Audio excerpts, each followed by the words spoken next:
Assalamualaikum warahmatullahi wabarakatuh. Teman-teman yang masih menyaksikan tayangan channel saya ucapkan terima kasih banyak.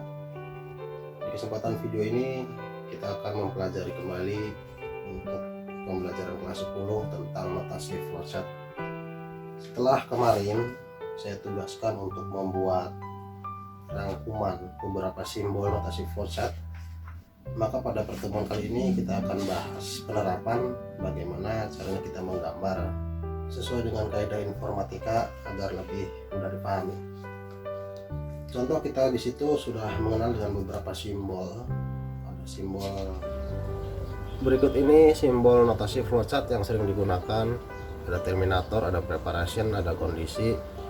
Dan saya di sini klasifikasikan menjadi dua bagian. Yang pertama yaitu bagian input output data secara terkomputerisasi dan input output data secara proses manual. Gambar-gambar simbol ini bisa Anda download di deskripsi video, silahkan baca-baca kemudian untuk dipelajari bersama, karena di berikutnya akan dibahas tentang penerapan gambar notasi flowchart untuk program tertentu. Nah, gambar-gambar yang barusan saya tampilkan itu adalah gambar-gambar yang sering digunakan untuk penulisan notasi flowchart pada sebuah program. Pada materi yang dirangkum sebelumnya itu ada tentang konsep algoritma untuk program sederhana. Nah, bagi yang sudah merangkum mungkin sudah pernah menulis beberapa karakteristik algoritma yang harus dipenuhi agar menjadi algoritma yang baik, antara lain keunikan, presisi, input, output, general, dan keterbatasan. Contoh, di sini ada program sederhana untuk menghitung luas persegi panjang. Ada algoritma masukkan panjang, kemudian masukkan lebar, kemudian luas sama dengan panjang kali lebar, kemudian tulis luas. Ini adalah algoritmanya. Nah, bagaimana caranya kita menuliskan pada notasi flowchart? Tentu ini yang akan menjadi pembelajaran pada pertemuan kali ini. Contoh, kita sudah kenal yang namanya dengan simbol terminator, itu simbolnya seperti ini. Nah, simbol ini digunakan sebagai awalan dan akhiran pada sebuah program. Jadi simbol ini digunakan secara sepasang. Ketika ada mulai, pasti ada selesai. Nah, itu juga pada penulisan bahasa program. Di buku pemrograman C++ ini, setiap kita membuka sebuah kurung buka ataupun kurung kurawal, itu lebih baik langsung diakhiri dengan kurung tutup, supaya tidak ada program yang melebar ke sana kemari. Ketika program itu dibuka, pasti harus ada ditutupnya. Begitu. Itu tata cara penulisan program ya, sesuai dengan buku ini. Kemudian setelah kita menggambarkan terminator tersebut ya, kita tuliskan beberapa proses berikutnya. Nah, di sini di buku diterangkan, bisa lihat sendiri. Ada proses start, kemudian ada read, ada proses, ada write, dan selesai. Nah, terminator digunakan pada kedua bagian. Yang pertama bagian awal dan yang terakhir bagian bawah sini. Ini terminator digunakan secara sepasang. Nah, dalam bahasa pemrograman itu namanya pembuka program. Nah, ini kalau baca-baca di sini lebih komplit.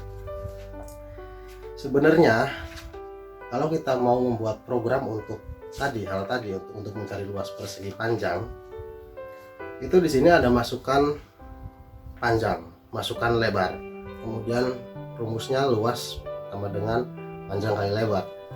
Itu kalau kita tuliskan secara algoritma seperti ini sebetulnya kurang begitu lengkap. Karena apa? Karena tidak adanya deklarasi pada sebuah program. Deklarasi itu kalau dalam notasi flowchart digambarkan dengan proses preparation. Jadi sebelum kita menentukan luas, itu kita ketahui harga awalnya dulu. Simbol harga awal ini dikenal dengan simbol preparation. Nah, simbolnya seperti ini. Jadi sebelum si komputer menghitung luas, dia ketahui dulu satuannya. Luas itu apakah dia sentimeter, apakah dia meter, apakah dia milimeter. Itu itu harus kita berikan harga awal pada sebuah preparation. Nah, dan di harga awal tersebut dituliskan juga fungsinya atau rumusnya. Jadi kita ketahui bersama kalau rumus daripada penghitung luas persegi panjang adalah panjang kali lebar. Nah, kita tuliskan rumusnya di situ. L sama dengan P kali L kecil. Nah, seperti ini. Nah, satuannya juga terukur dalam sebuah satuan yang telah ditentukan. Kalau di buku diterangkan, ini saya juga masih bingung kenapa ini tidak terukur gitu, panjang kali lebarnya dia pakai satuan apa gitu. Sebenarnya dalam buku lain itu diterangkan ketika deklarasi itu dituliskan itu sejelas-jelasnya agar program tidak melebar ke sana kemari untuk meminimalisir error gitu. Jadi contoh begini, misalkan si pengguna itu salah input ketika dia diminta oleh komputer itu untuk memasukkan angka panjang, tiba-tiba dia memasukkan huruf bukan angka. Kita ketahui ada variabel-variabel tertentu yang tidak bisa kita hitung.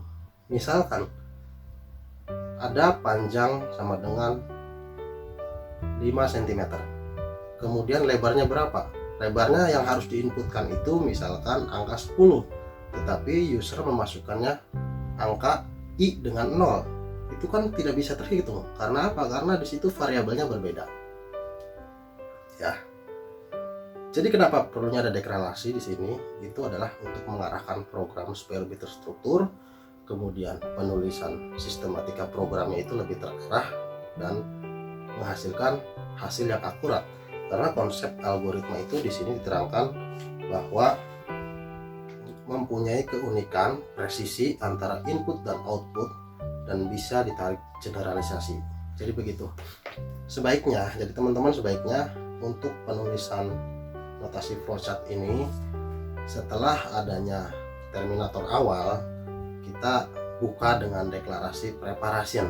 Preparationnya Anda tuliskan di situ. Kalau misalkan menghitung luas segitiga yang dicarinya sentimeter atau milimeter itu silahkan dituliskan di deklarasi supaya tidak ke bawahnya tidak salah gitu. Kalau sudah dari atasnya benar ke bawahnya pasti mudah, tapi kalau dari atasnya sudah salah ke bawahnya pasti ngawur, kacau. Nah, malah tambah bikin pusing kita gitu. Jadi di sini perlu tambahan ya, setelah terminator start itu ada preparation, baru kita membaca program. Itu sesuai dengan kaidah pemrograman dasar daripada buku C++ ini. Itu dulu waktu saya kuliah seperti itu belajarnya. Setelah kita ketahui deklarasi, barulah kita bisa memulai. Mulai dari mana nih?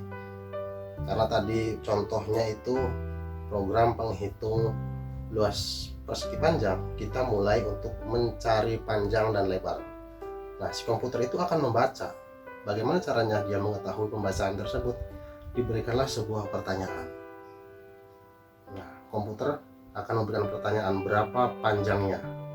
Nah, kemudian proses kita input ke komputer itu dinamakan proses read atau membaca. Komputer tersebut akan membaca apa yang diinputkan pengguna.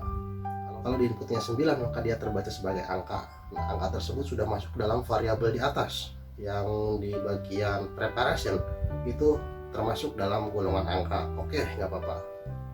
Jadi komputer mau menghitung angka-angka yang memang bisa dikalkulasikan.